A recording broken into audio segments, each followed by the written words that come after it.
लोग कहेंगे अरे यार कोई लाइफ नहीं है क्या, और अरे भाई 1-2 साल छोड़ दो लाइफ को, है ना, जी लेना, बहुत मौके मिल जाएंगे जीने के। अगर ये यहां पर अच्छा कर लिया तो टफ बॉल आ रही है तो आप उसको छोड़ रहे हो, है ना, आप उस पर शॉट्स नहीं खेल रहे हो। लेकिन इजी बॉल थी, आपने उसको भी हिट नहीं किया तो आप रन रेट कैसे कैचअप करोगे। कई बार देखा है मैंने कि भाई क्वेश्चन दे दो तो पैर ही नहीं चलता है कि दा के आगे क्या लिखें, इज लिखें, आर लिखें, क्या लिखें, समझ में नहीं आता है। तो मैं कहूंगा आंसर देख कर लिख लो कि जब आप रिवीजन करने बैठे फॉर एग्जांपल एशियन हिस्ट्री का, तो मेरे सामने सिर्फ एक सोर्स होना चाहिए, वो है टीचर की नोटबुक जिसमें मैंने सब चीजें मिलाई।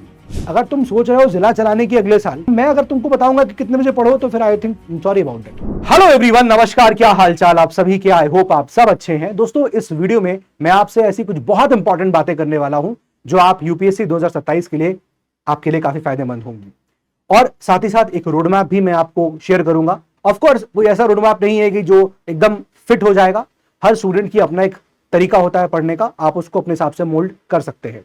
तो मैं एक ब्रॉडर पिक्चर आपको दे दूंगा कि कैसे आप यहां पर इस एग्जाम की प्रिपरेशन करें, भले आप पहली बार एग्जाम देने जा रहे हैं या फिर आप पहले अटेम्प्ट्स देते चले आए हैं और आपका 2026 में प्रीलिम्स नहीं हुआ है। तो चलिए शुरू करते हैं। देखिए सबसे पहली बात, ये जो अभी हम 2027 को देख रहे हैं, यहां से जितना भी टाइम हमारे पास है, देखिए अब 1 साल का समय आपके पास है। सबसे पहली चीज मैं आपसे बोलूंगा कि आपके शेड्यूल के अंदर नंबर ऑफ आवर्स की जो पढ़ाई होनी चाहिए, जो आपको टारगेट करना चाहिए, मैं कहूंगा कि भाई अगर आपको एग्जाम देना है तो पहले तो ये मन बनाओ होल हार्टेडली कि हाँ भाई देना है, मेरे को यही फोकस करना है, मुझे कोई और फोकस करना ही नहीं है। आपको अपने इस अटेम्प्ट के लिए you have to be insane. समझ रहे बात को, क्योंकि जब आप ऐसा करोगे ना कि आप इनसेन हो जाओगे, आपको बनना पड़ेगा इनसेन, है ना, you have to be insane. Because लोग कहेंगे अरे यार कोई लाइफ नहीं है क्या, और अरे भाई 1-2 साल छोड़ दो लाइफ को, है ना, जी लेना, बहुत मौके मिल जाएंगे जीने के। अगर ये यहां पर अच्छा कर लिया तो पहली चीज तो ध्यान रखो कि जब आप कर रहे हो तो आपके दिमाग में एक 12 आवर्स के अप्रॉक्स का टाइम होना चाहिए कि this is how much I have to be around the books. ठीक है, तो पहली चीज 12 घंटे। दूसरी बात, कोई 24 घंटे तो पढ़ नहीं सकता, तो बाकी 12 घंटे क्या, बाकी 12 घंटे भी आप कोशिश करिए कि आप पढ़ने के एनवायरनमेंट में रहें। ये ना हो कि बाकी 12 घंटे हम एकदम अय्याशियों पर उतर आए हैं, ये सब मत करिए। क्यों? क्योंकि आपका 2027 अटेम्प्ट है यार, है ना। तो आई एक्सपेक्ट कि अगर आप डीएम साहब बनने जा रहे हैं, आप अगर आईपीएस बनने की बात ख्वाब रखते हैं, तो आप इतना सीरियसनेस तो अपनी लाइफ में लेके आएंगे कि भाई मैं यहां से अपने 1-2 साल जो भी है मैं उसको एकदम डेडिकेटेडली इस एग्जाम के लिए दूंगा। तो मैं बाकी 12 घंटे तो पढ़ूंगा, लेकिन बाकी 12 घंटे पढ़ने के एटमॉस्फेयर में रहना चाहूंगा। What do I mean by that? I mean by that कि यार मेरे पास में एक अच्छा फ्रेंड सर्किल होना चाहिए जिनके साथ मैं पढ़ रहा हूं, है ना, जिनके साथ मेरा टाइम वेस्ट ना हो, मैं उनके साथ बैठा भी हूं तो एक प्रोडक्टिव टॉक्स हो रही है। प्रोडक्टिव टॉक्स का मतलब ये नहीं होता है कि आप पढ़ाई की बात कर रहे हो, productive can mean any way, है ना, आप उनसे बैठे भी हो, समय बिता रहे हो, तो आप एक एनवायरमेंट में हो। आप समझ रहे हो एनवायरमेंट में होना क्या फायदा होता है, एक माहौल बना हुआ है, आप उसी एक अम्ब्रेला में अंदर ही हो, तो you know what is going on, और आप हर वक्त उसी तरह से सोचते हो। फिर तो आपका माइंड क्या है कि उस वक्त एकदम फोकस्ड है कि मुझे यही करना है, मैं इनके साथ हूं, मुझे इनकी तरह करना है। You never know how you get influence with some of your friends, कैसे भी आप इन्फ्लुएंस हो सकते हो। तो नंबर 1, 12 घंटे पढ़ाई करनी है। अब इस 12 घंटे के लिए हमें कैसे डिवाइड करना है, देखो सिंपल तरीका है जो 2027 देने जा रहे हैं। भाई यहां से आपका एडिशन होना चाहिए कि साहब मुझे जो है 4 घंटे की पढ़ाई जो करनी है, that is about my GS paper, जो मुझे करना है 4 घंटे जो है वो मुझे यहां देने हैं, that is regarding my optionals. And then उसके बाद जो भी यहां 12 घंटे में टाइम बच रहा है, कोशिश करिए कि आप 1 आवर डेली आंसर राइटिंग को दें, 1 घंटा। आप डेली लगभग 1 घंटे के आसपास आप अखबार को दें, 2 घंटा, 10 घंटा। एंड उसके अलावा आप यहां पर जो भी आपके समय मतलब, वैसे मैंने लिख दिया 12 घंटे, तो ऑफकोर्स इतना पढ़ना डेली बेसिस पे पॉसिबल नहीं होता है। ठीक है, अभी बताऊंगा आपको प्रैक्टिकलिटी, थोड़ा आइडियल चीजें लिख लेते हैं, फिर उसका प्रैक्टिकल एस्पेक्ट देखेंगे। और यहां पर मैं 2 घंटे में कहूंगा कि ठीक है आप 1 घंटा जो है वो पीवाईक्यू को दें, है ना, जो कि आपके प्रीलिम्स में आए होंगे, मेंस में आए होंगे, आप उनको देखें। एंड अपार्ट फ्रॉम दैट आप 1 घंटा जो है वो रिवीजन के लिए जरूर निकालें, रिवीजन के लिए जरूर निकालें। See this is how you can break your 12 hours of your preparation. ठीक है, पहला चीज तो ये ध्यान रखिएगा। अब इसमें भी आप क्या कर सकते हैं कि भाई अगर आपकी 4 घंटे की जीएस की क्लासेस है ना, जीएस है, आप पढ़ना चाह रहे हो, तो आप इसमें ये कर सकते हो कि मैं चाहूंगा कि 2-2 सब्जेक्ट्स पढ़ लूं, यानी 4 घंटे में 2 सब्जेक्ट में 1 जीएस का पढ़ूंगा और 2 सब्जेक्ट में 2 घंटे में 1 जीएस को पढ़ूंगा। तो आपने मान लीजिए अपना डिवाइड कर लिया कि भाई मैं 2 घंटे पॉलिटी पढ़ना चाहूंगा और मैं 2 घंटे यहां पर हिस्ट्री पढ़ना चाहूंगा, ये आपने यहां पर प्लान कर लिया। Yes you can go with this way, ये आप कर सकते हैं, इसमें कोई दिक्कत वाली बात नहीं। या फिर आपके पास ये भी ऑप्शन है कि मैं 4 घंटे कोई एक ही जीएस रखूंगा। For example I am studying polity, ठीक है, मैं यहां पर फॉर एग्जाम्पल 3 घंटे पॉलिटी पढ़ूंगा एंड ऑफ कोर्स आप यहां पर 1 घंटा रिवीजन के लिए भी दे सकते हैं। यहीं पर आप रिवीजन के लिए समय निकाल लीजिए, आप ऐसे भी कर सकते हैं, क्योंकि देखो रिवीजन उतना ही इंपॉर्टेंट होगा। फिर अगले 4 घंटे के बाद आप पे डिपेंड कर रहा है कि आप 2 सब्जेक्ट लेना चाहते हैं कि एक सब्जेक्ट भी लेके चलेंगे तो कोई बुरा नहीं है। Don't run after quantity, go after quality, कि जो पढ़ा वो मुझे आना चाहिए। इस एग्जाम में प्रीलिम्स में जब सिलेक्शन या फिर आपका क्वालिफिकेशन रुकता है ना, तो वो इसलिए नहीं रुकता कि सवाल टफ आ गए, सवाल एब्सर्ड आ गए, क्योंकि क्लियर तो इस बार भी 13,000 कुछ लोगों ने किया है। तो जो सिलेक्शन, जो आपका नॉट इन सिलेक्शन बट जो आपका प्रीलिम्स क्लियर नहीं हुआ, जो क्वालिफाई रुक गया आपका, वो इसलिए रुका क्योंकि जो इजी क्वेश्चंस थे आप वो गलत करके आ गए। टफ क्वेश्चन पे किसी का क्वालिफिकेशन नहीं रुकता, ये बात ध्यान रखिएगा। सवाल टफ था, टीचर भी नहीं कर पा रहे थे भाई, बहुत सारे टीचरों को सवाल पलटना पड़ा कि अच्छा नोबेल पुरस्कार मैंने भी पढ़ाया था, मैंने भी अपने द हिंदू में डिस्कस किया था, लेकिन क्या हुआ उसका नतीजा कि इतना पढ़ने के बाद मुझे ये पता था हाँ क्यों दिया गया, मुझे ये पता था कि ये जो है इस व्यक्ति को दिया गया है, बट भैया वो कौन सा यहां पर ये पढ़े थे, इस यूनिवर्सिटी में पढ़े थे और ये है वो है, ये सब बातें इतना ही कोई ध्यान नहीं देता है। तो ऐसे क्वेश्चंस के पीछे जो है हमें नहीं भागना है। बट एनीवे पॉइंट यही है कि भाई देखो जितना पढ़ो उसको रिवीजन करना बहुत जरूरी है। सवाल जब डिफिकल्ट होगा तो कोई नहीं कर पाएगा, इक्का दुक्का ने कर भी लिया तो ठीक है, लेकिन ज्यादातर लोग नहीं कर पाएंगे। आप भी नहीं कर पाए तो कोई बहुत बड़ी बात नहीं है, लेकिन अगर सवाल आसान हुआ, अगर सब ने किया और आपने नहीं किया, तो आप वही रेस हार गए, क्योंकि टफ क्वेश्चंस तो कोई भी नहीं कर पाएगा, इजी क्वेश्चन में आपने जो है वो लूज कर दिया है। इट इज लाइक कि भाई कोई बेहतरीन बॉलर बॉलिंग कर रहा हो और आप उस इजी बॉल को, टफ बॉल आ रही है तो आप उसको छोड़ रहे हो, है ना, आप उस पर शॉट्स नहीं खेल रहे हो, लेकिन इजी बॉल थी, आपने उसको भी हिट नहीं किया, तो आप रन रेट कैसे कैचअप करोगे? So it is the same thing. आप जो भी पढ़िए उसको रिवाइज करने के लिए जरूर समय निकालिए। आपके टाइम टेबल में अगर रिवीजन नहीं है तो मत उस टाइम टेबल को एक्सेप्ट करिए। यह बात दिल में, दिमाग में बैठा लीजिए कि मैं जब पढ़ूंगा या पढ़ूंगी मेरे पास रिवीजन का स्लॉट होना चाहिए। मुझे यह फिक्र नहीं है कि मैं आगे फर्दर बैकलॉग का बना रहा हूं या मैं आगे पढ़ पा रहा हूं कि नहीं पढ़ पा रहा हूं। You always have to look for completeness of the subject, कि भाई 3 घंटे पॉलिटी पढ़ी तो 1 घंटे कल का रिवीजन मुझे करना है। देन 4 घंटे जो आपके होंगे, इन 4 घंटों में आप अपने ऑप्शनल्स को ध्यान दीजिए, which is very very important. और ये जो भी समय चल रहा है, ये ऑप्शनल्स का सबसे बेस्ट टाइम है। आप अभी से ऑप्शनल स्टार्ट करिए और नवंबर दिसंबर तक आपके ऑप्शनल्स कंप्लीट हो जाने चाहिए। यानी यहां से आपके पास जून जुलाई में, अगर मान भी लूं कि जून चलो खत्म भी हो गया है, तो जुलाई, जून के 15 दिन है वैसे, जुलाई अगस्त सितंबर अक्टूबर नवंबर दिसंबर, 5 से 6 महीना आपके पास है। आप इन ऑप्शंस को कवर करिए, ठीक है। अब इसमें आप क्या कर सकते हैं, अगेन 2 पेपर होंगे, तो भाई 1-2 घंटा आपने निकाला कि मुझे 1 पेपर पढ़ना है, एंड अगेन 2 घंटा निकाला कि मुझे 1 पेपर पढ़ना है।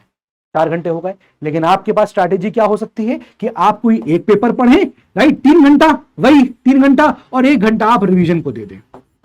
ये भी आप कर सकते हैं, क्योंकि जो आप पढ़ रहे हैं वो आपका यहां पर तैयार होना चाहिए, ठीक है। अब रिवीजन के टाइम ये आपका चॉइस है कि आप रिवाइज कर रहे हो, ठीक बात है ना, आपके पास मौका है। आप क्या कर सकते हैं कि यहां पर जब ऑप्शंस पढ़े ना, मैं हमेशा स्टूडेंट को बोलता हूं कि लास्ट 10 इयर्स के ऑप्शनल जो भी आप चूज करे हो उसके पीवाईक्यू जरूर लगाइए, लास्ट 10 इयर्स का।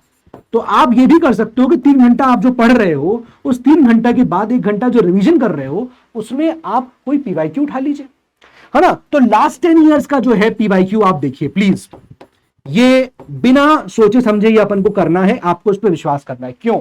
क्योंकि आपको पता है 20 सवाल आते हैं, सेक्शन ए से 10 सवाल 5 करने हैं, सेक्शन बी 10 सवाल 5 करने हैं। आपको 10 करने होते हैं लेकिन सवाल 20 आते हैं। अगर आप 20 सवाल पर पेपर देख रहे हो लास्ट 10 इयर्स का मतलब 200 क्वेश्चंस आपके सामने होंगे। और दोस्त, अगर आपने अपने 6 महीने यहां ऑप्शनल्स को दिए हैं, 6 मंथ्स अगर आप ऑप्शनल को दे रहे हो, तो यानी कि अप्रोक्सीमेटली आपके पास 180 डेज हैं यहां से। और अगर आप यहां पर पर डे अगर आप एक पीवाईक्यू लिखते हो, पर डे अगर आप एक पीवाईक्यू लिखते हो, तो आपके पास सारे पीवाईक्यूज अच्छे से प्रिपेयर्ड होंगे। And let me tell you, जब आप 2027 में मेंस दे रहे होंगे तो आपके सामने आएंगे 20 सवाल, आपको करने होंगे 10। And let me tell you कि जब आप 200 क्वेश्चन लिख चुके होंगे ना, तो बहुत सारे ऐसे क्वेश्चंस होंगे जो आपको उस साल पेपर में उसके थीम्स उसकी चीजें मिलेंगी। और इतनी प्रैक्टिस चूंकि तुम कर चुके होगे 200 क्वेश्चंस को लिखना, अपार्ट फ्रॉम दैट तुम्हें और भी चीजें, अगर तुम बैचेस के अंदर हो तुम और भी, तुम्हें टीचर्स जो क्वेश्चंस दे रहे हैं, आपको जो मॉक्स मिल रहे हैं, आप वो भी लिखोगे, है ना। वो भी यहां पर अलग से टाइम है अपने पास, है ना। 1 घंटा आंसर राइटिंग अपन कर रहे हैं यहां पर। तो जो भी आपके पास मौका है आप आंसर जरूर लिखिए। ऑप्शंस वेरी वेरी इंपॉर्टेंट होंगे, आपके सिलेक्शन में बहुत इंपॉर्टेंट रोल प्ले करेंगे। तो डेली बेसिस पे एक पीवाईक्यू लिखने की कोशिश करिए, है ना। जो भी है उसको वैल्यूएट कराइए, उसका एक मॉडल आंसर देखिए। आपको खुद महसूस होगा कि इन 200 क्वेश्चंस में से कई सारे क्वेश्चन होंगे जो सिमिलर टाइप के होंगे, I am not saying same, similar हो सकते हैं, सिमिलर तरीके से पूछे गए होंगे। तो आपको उन क्वेश्चंस को अच्छे से देखना है कि वो पॉसिबिलिटी यहां पर भी आने की बनती है। तो अच्छे से आंसर प्रिपेयर्ड है। अब होगा क्या, जब आप एग्जाम में जाओगे कोई ऐसा टॉपर नहीं है जो सारे आंसर एक से एक लिख के आ जाए, नहीं, ऐसा होता ही नहीं है। आप ये अपने दिमाग से धारणा निकाल दीजिए कि सारे आंसर एक जैसे इतने अच्छे होंगे, नहीं होंगे। कोई, अगर आपको 10 आंसर लिखने हैं तो मैं आपको चैलेंज कर सकता हूं, किसी भी कॉपी में आप निकाल के देखिए कि उस टॉपर ने 6 सवाल ऐसे होंगे या 5 सवाल ऐसे होंगे जो बहुत अच्छे लिखे होंगे, 3 सवाल ऐसे होंगे जो एवरेज लिखे होंगे, और 2 सवाल, 1 सवाल ऐसे हो सकता है जो उसने भी कुछ यहां पर सोच समझ के अपनी तिगड़म लगा लोगों के लिखा होगा। ऐसा भी पॉसिबिलिटी होती है, ऐसा नहीं है कि आप कहोगे सब मुझे आता था, कोई टॉपर ये नहीं कह पाएगा। तो वो जो 5 सवाल की बात है ना कि बेस्ट लिख के आ रहे हैं 5 सवाल, वो आपके यहां पर 200 में से प्रिपेयर होने के बहुत चांसेस होंगे, तो वो यहां पर आप प्रिपेयर करिएगा, ठीक है। इतनी बात आप यहां मेरी मान के चलिए, आपको इससे बहुत फायदा होने वाला है, ठीक है। बाकी आपको पता है 1 घंटा जो आपका यहां पर मैंने बताया आंसर राइटिंग, एक क्वेश्चन आपके पास 1 घंटा है, मैं कहूंगा 1 आंसर पर डे आप लिखने की शुरुआत करिए स्टार्टिंग से, और इसको कोशिश करिए कि आप 2 आंसर्स धीरे धीरे कर पाए इसको, क्योंकि आपके एग्जाम में जो आप मेंस देंगे उसमें आपको 1 घंटे के अंदर कुछ नहीं तो कम से कम 6 आंसर्स लिखने पड़ेंगे, है ना। आपके पास 9 मिनट के आसपास समय होगा कि आप अपने आंसर को लिखें। तो मैं आपकी प्रैक्टिस के लिए बोल रहा हूं कि आप आंसर लिखें, उसको इवैल्यूएट करें, क्या सही क्या गलत, कितना मैंने सही लिखा कितना नहीं लिखा, उसको सोच समझ के लिखें, है ना। कोई टॉपिक है उसको देख के लिख लें। नहीं सर, एक बड़ा सवाल है यहां पर, मैं उनको भी एड्रेस करना चाहूंगा, जो बच्चे कहेंगे, जो स्टूडेंट्स कहेंगे कि लिखना ही नहीं आ रहा है आंसर। कई बार देखा है मैंने कि भाई क्वेश्चन दे दो तो पैर ही नहीं चलता है कि दा के आगे क्या लिखें, इज लिखें, आर लिखें, क्या लिखें, समझ में नहीं आता है।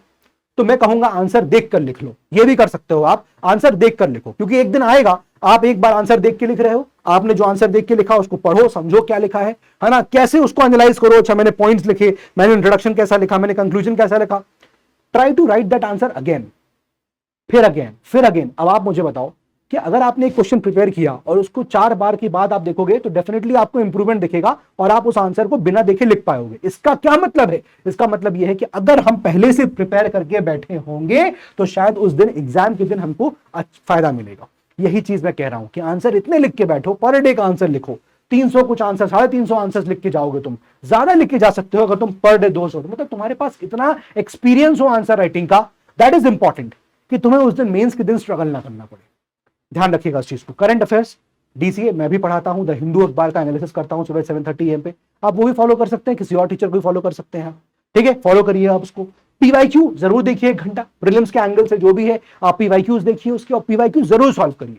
और उन पीवाईक्यूज को जो भी आप सॉल्व कर रहे हैं, फॉर एग्जांपल आपने ज्योग्राफी उठाया, आप ज्योग्राफी की पीवाईक्यू कर रहे हो, जो टॉपिक से आप पीवाईक्यू कर रहे हो, देखो कौन सा आंसर क्वेश्चन आप नहीं कर पाए, जल्दी आओ, नहीं देखो कौन सा क्वेश्चन नहीं कर पाए, क्यों नहीं कर पाए, और अगर लग रहा है वो फैक्ट मैंने कभी नहीं पढ़ा पहले, तो उसको उठा के अपनी नोट्स कॉपी में लिखो कि दिस इज समथिंग। जितना आप पीवाईक्यू को एनालाइज करोगे, जितना उसको पढ़ोगे, आपको बहुत सारी चीजें वहां से मिल सकती हैं। सो बी डिपेंडेंट ऑन पीवाईक्यूज, उससे अच्छा हिंट नहीं है कि हम किस रास्ते किस गली जा रहे हैं, right. And then 1 hour is for revision. आप दिन भर में जो पढ़ो, दिन भर में जो पढ़ो उसको आप बैठ के सुकून से, नई कॉपी खोलनी है सामने, बैठ के सुकून से थोड़ा सा इंट्रोस्पेक्ट करो कि मैंने क्या किया है क्या नहीं दिन भर में। This is what you can do for your next of the time period. ये आप फॉलो कर सकते हैं थ्रू आउट, लेकिन ऑप्शंस को आपको एंड करना है एनी हाउ बाय नवंबर और दिसंबर, यहां तक आपको एंड कर देना है, क्योंकि इसके बाद यही चीज जो है it will be replaced by CSAT. Of course CSAT को आप 4 घंटा नहीं दोगे, है ना, आप 2 घंटा दीजिए, 2.5 घंटा दीजिए, depending upon your potential and capacity, but यहां पर आप उसको सीसैट से रिप्लेस करिए और अपना टाइम ज्यादा जीएस की तरफ बढ़ा दीजिए, टाइम और अपने आप पीवाईक्यूज की तरफ बढ़ा दीजिए, ठीक है। तो ये आपके ऊपर है कि यहां पर आप कोई सब्जेक्ट पढ़ रहे हो तो भाई हमने पॉलिटी का गोल बनाया कि फला किताब मुझे 2 महीने में कवर करनी है, हिस्ट्री मुझे इतने टाइम में कवर करनी है, राइट। ये सब चीजें हैं। ऐसे प्रहार बैच है, प्रहार बैच के अंदर मैं आप लोगों को हिस्ट्री पढ़ाने वाला हूं अब, राइट। आपको और टीचर्स मिलेंगे, है ना। संकल्प बैच भी है, जो संकल्प बैच के स्टूडेंट्स हैं उनको अलग टीचर्स पढ़ा रहे होंगे। तो जो भी टीचर आपको पढ़ा रहे हैं आप उनको फॉलो करिए, ठीक है। अब ये मैंने बताया हुआ है कि सर ये ना हमारा खुद का सेल्फ स्टडी का सिस्टम होना चाहिए। अब आप अगर बैचेस के अंदर हैं तो ऑफ कोर्स आपके यहाँ 2-2 घंटे की क्लासेस होंगी, तो वो कहीं ना कहीं आपको जो टाइम निकालना पड़ेगा, ये जो 8 घंटे यहां पर बन रहे हैं तो 4 घंटे आपकी क्लासेस में जा रहे होंगे, ठीक है। बट नो डाउट प्रॉब्लम मत उसको फेस करिए, इट्स अ चैलेंज कि हम फिर उसमें से क्या करेंगे, हम यहां पर कहीं ना कहीं अभी थोड़ा सा कहीं ना कहीं आधा घंटा निकालेंगे, बट इसको जीरो नहीं करना है कभी भी। हम 30 मिनट्स रिवाइज करें लेकिन रिवाइज जरूर करें।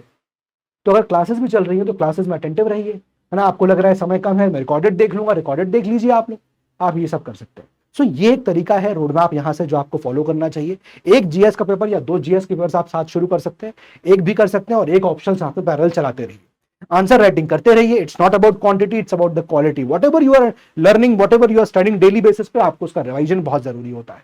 Same goes what for your यहाँ ऑप्शनल आल्सो, जो पढ़ रहे हो उसको रिवाइज करो। अभी घबराओ नहीं कि अरे बहुत स्लो चल रहा है, 2 महीने से हम एक ही सब्जेक्ट पढ़ रहे हैं, कोई बात नहीं। 2 महीने से एक सब्जेक्ट पढ़ रहे हैं, कोई बात नहीं, नो प्रॉब्लम विद दैट। भागो नहीं, ये एग्जाम में लवासना पहुंचना इंपॉर्टेंट है। ये नहीं कि हम अगले साल पहुंच जाएं, कि परसों पहुंच जाएं, कि धरसों पहुंच जाए, नहीं, पहुंचना इंपॉर्टेंट है, ये इंपॉर्टेंट। क्योंकि आप अगर इस एग्जाम में, it's all about you know the study is all about satisfaction. समझना इस बात को कि इट्स नॉट अबाउट कि आप अपने आप को सोचो कि हाँ यार आज मैंने जीत लिया, आज मैंने बहुत पढ़ाई करी। It should be about satisfaction. आप सेटिस्फाइड होना चाहिए कि हाँ आज मैंने जो पढ़ा है मैं उससे खुश हूं, कि मेरे दिमाग में वो है, रिटेन्ड है, दैट इज इंपॉर्टेंट, ठीक है। तो यहां पर ये सब चीजें आपको ध्यान रखनी। This should be your way of studying the entire day. ऐसे आप अपने दिनों को निकालिए, ठीक है। ये चीज है। रोड मैप मैंने आपको बता दिया कि what you can do is, आप शुरुआत कर सकते हैं कोई एक। मैं आपको सब्जेक्ट नहीं बताऊंगा कि तुम हिस्ट्री शुरू करो, कि पॉलिटिक्स शुरू करो, ये आपके ऊपर मैं छोड़ता हूं, बिकॉज दिस इज समथिंग मैंने बता दिया। यहां पर एक सब्जेक्ट रख लीजिए आप बस। अब इसके अलावा something which is very important for you, number one I would say respect your time table, which is very very important. Time table हम बना लेते हैं लेकिन हम उसकी कदर नहीं करते, हम उसकी रिस्पेक्ट नहीं करते हैं। आपने जो टाइम टेबल बनाया उसको बड़ा प्रैक्टिकल बनाइए कि फॉर एग्जांपल मैं सुबह उठने वालों में से हूं तो आई गेट अप अर्ली। मैं अगर दोपहर वालों में नाइट पर्सन हूं तो मैं नाइट में कितने बजे तक पढ़ूंगा। और आपका जो एक साइकिल, जो आपका टाइम टेबल है ना, उसको फॉलो करिए, जहां तक हो सके वहां तक फॉलो करिए। मैं ये नहीं कह रहा हूं कि 100% कोई फॉलो कर ही सकता है, जहां तक हो वहां तक फॉलो करिए। क्या होगा, नहीं होगा, अगले साल तैयारी हम जो है वो करेंगे, तैयारी करेंगे और अच्छे तरीके से करेंगे। ये एग्जाम इसलिए टाइम मांगता है दोस्त, है ना, इसलिए एग्जाम की इसमें टाइम लगता है, ठीक है। तो कोशिश यही करनी है कि हमें अपने टाइम टेबल को रेस्पेक्ट करना है। जो भी हम कर रहे हैं, हमने जो टाइम टेबल बनाया है, it should be practical enough. ये ना हो कि हम उसको बहुत आइडियलिस्टिक टाइम टेबल बना लें और फिर हम उसके पीछे हम ये स्ट्रेस लेके बैठ जाए, अरे यार ये तो हमारा टाइम टेबल जो है वो काम ही नहीं कर रहा है ना, हम फिर एक नया टाइम टेबल बनाएंगे। तो don't make such time tables, number 1। Number 2 जो मैं आपको बोलूंगा वो ये है कि ऑलवेज आपके इस टाइम टेबल में रिवीजन को तवज्जो मिलना चाहिए, रिवीजन को ज्यादा इंपॉर्टेंस मिलनी चाहिए then from the new chapters. क्यों, ऐसा क्यों बोल रहा हूं? कई बार क्या होता है, हम चैप्टर्स पे चैप्टर्स पढ़ते जा रहे हैं, हमने इसको स्टडी किया बट वी फॉरगेट, हम भूल जाते हैं इसको, हम भूल जाते हैं। क्या फायदा हुआ नए चैप्टर पढ़ने का, कि जो पढ़ा वो भूल गए और फिर हम आगे बढ़ गए। तो आपका डबल बैकलॉग है, एक तो आगे वाला भी आप पढ़ोगे भूल जाओगे, आपको पता है, और पुराना वाला हम भूल ही गए। तो इट इज इंपॉर्टेंट कि आप जब भी पढ़ो तो revision should be your most important हथियार। जिसने भी इसको अपने साथ रखा साल भर, मैं गारंटी कर रहा हूं प्रीलिम्स उसका निकलेगा, डेफिनेटली निकलेगा। मेंस ऑफ कोर्स, मैं not only about prelims but mains सब कुछ निकलेगा अगर आप रिवीजन को डेली बेसिस पे करते हो, इन अ वे कि आप चाहो कि आप जो पढ़ा है आपने 1 घंटा स्लॉट उसका रख लिया। तो उससे क्या होता है ना कि आपको कॉन्फिडेंस आता है कि हाँ मैं पढ़ रहा हूं, जो पढ़ रहा हूं रिटेन्ड है मेरे दिमाग में। एंड ऐसा नहीं आपको लगेगा अरे ये तो ऐसा कब तक करेंगे, है ना, एक दिन पढ़ा तो उसके एक दिन पहले का रिवाइज कर लिया, फिर 7, 8, 10 दिन हो गए, तब क्या करेंगे? भाई एक बात बताओ, क्लास 8th की मैं आपको अगर किताब दे दूंगा तो क्या तुमको अभी याद करने की जरूरत पड़ेगी? तुमको अभी देखना पड़ेगा? नहीं ना। क्यों? क्योंकि हम पढ़ चुके हैं इतनी बार उसको, हम उसका इतना कुछ पढ़ चुके हैं कि अब भूलता नहीं है। मैं आज सोलर सिस्टम पूछूंगा तो सोलर सिस्टम आप भूल थोड़ी गए होगे, कब पढ़ा था? अभी थोड़ी पढ़ा है आपने, 11th में थोड़ी पढ़ा, 12th में थोड़ी पढ़ा, कॉलेज में थोड़ी पढ़ा, पहले का पढ़ा हुआ। सिमिलरली जब आप यहां भी सब्जेक्ट तैयार करते हो तो initially it wants quick revision, initially, क्योंकि अभी आपने नया पढ़ा है, कॉन्सेप्ट को एब्जॉर्ब होने में टाइम लगेगा, है ना, कोई चीज एब्जॉर्ब होने में टाइम लगती है। And when it is absorbed फिर वो निकलना आसानी से नहीं निकलता है, फिर आप 1 महीने बाद भी रिवाइज करोगे तो भी चलेगा। यस और नो? सेम चीज जो है सब में। प्रेसिडेंट का इलेक्शन कैसे होता है, अब हमने अगर कई बार पढ़ा चुके हैं, हम लोग कई बार पहले से तैयारी कर रहे हैं, एक साल अगर तैयारी करते हो गया है तो डेफिनेट सी बात कर रहा हूं, ये आप चीज नहीं भूलोगे, है कि नहीं। तो same goes with all the other facts, ठीक है। तीसरी बात, तो तीसरी चीज जो आपको ध्यान रखनी है, लिमिट योर रिसोर्सेस, ठीक है। ये मैं सबको बोलता हूं, limit your resources please. 52 resources पर मत जाइए, एक रिसोर्स करिए। क्या हो सकता है कि अगर आप क्लासेस में हैं, आप बैच परचेज किए हुए हैं, आप किसी टीचर, आप टीचर्स के नोट्स को रखिए, ठीक है। टीचर्स ने जो नोट्स दिए, जो क्लास में पढ़ाया वो होना चाहिए, प्लस आपके पास एक किताब है जो भी स्टैंडर्ड बुक है। अगर आप बैचेस के अंदर है तो यूपीएससी वाला की किताब आपके पास है, आपके पास आप प्रहार बुकलेट्स आपके पास है, जो भी आपके पास है ना, आप एक सोर्स को पकड़ लीजिए, ठीक है। अब जो टीचर ने पढ़ाया है उस चीज को अगर आपको लग रहा है कि उसमें चीज मिसिंग है, क्योंकि ऑफकोर्स एक टाइम टेबल होता है, टाइम लिमिट होता है, सब चीजें पढ़ाना मुश्किल हो जाता है, राइट। तो आप उन फैक्ट्स को यहां पर मेंशन कर लीजिए, है ना। बुरा मानने की जरूरत नहीं है, अरे टीचर ने पढ़ाया नहीं, अरे कितना हर चीज नहीं पढ़ा सकते ना। तो आपको यहां पर क्या करना है, उन फैक्ट्स को नोट करना है, ठीक है। एक कॉपी बन रही है, फिर आपने क्या किया, आपने पीवाईक्यू किए, आपको डीपीपी मिल रही होगी डेली प्रीलिम्स प्रैक्टिस के लिए, है ना, आपको डीएमपी मिल रही होगी, जो भी चीजें हैं आपको मिली, और उन सब चीजों को एक जगह ले आइए, एक जगह ले आइए। This is should be your approach, कि जब आप रिवीजन करने बैठे फॉर एग्जांपल एशियन हिस्ट्री का, तो मेरे सामने सिर्फ एक सोर्स होना चाहिए, वो है टीचर की नोटबुक, जिसमें मैंने सब चीजें मिला ली। नाउ अब कोई भी किताब आपको रेफर करने की जरूरत नहीं है। डोंट हैव अ फोमो कि अरे उस किताब में कुछ और मिल गया तो मिल गया तो मिल गया।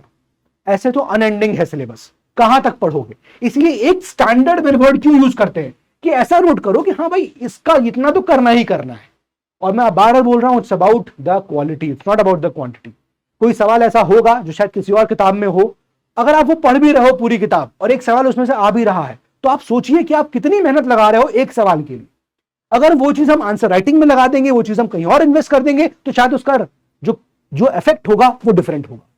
यस और नो। तो इसीलिए ये फोम मत रहिए कि भाई हम कहीं कंटेंट से पीछे रह जाए, पीछे नहीं रहोगे। जो आपके पास है उसको पहले अच्छे से करो, वो आपका टारगेट होना चाहिए। And once you complete these things and if you feel कि तुम्हारे पास वक्त है तो तुम कोई और किताब ऐड करना, वरना मत करना। ये आपको बोल के जा रहा हूं मैं। चौथी बात, अपने आप को कंपेयर मत करिए किसी और से। कई बार होता है कि हम दूसरे से कंपेयर करते हैं अपने आप को, वहीं पर हम रेस हारते हैं कि अच्छा उसने पॉलिटी कंप्लीट कर ली यार, मैं तो अभी तक उसके 5वें चैप्टर पे हूं। अरे don't compare yourself, everyone is having their own potential. आप अपनी रेस दौड़ रहे हो, आप जब आईएएस बनोगे, अब लवासना जाओगे, वो आपका साल होगा।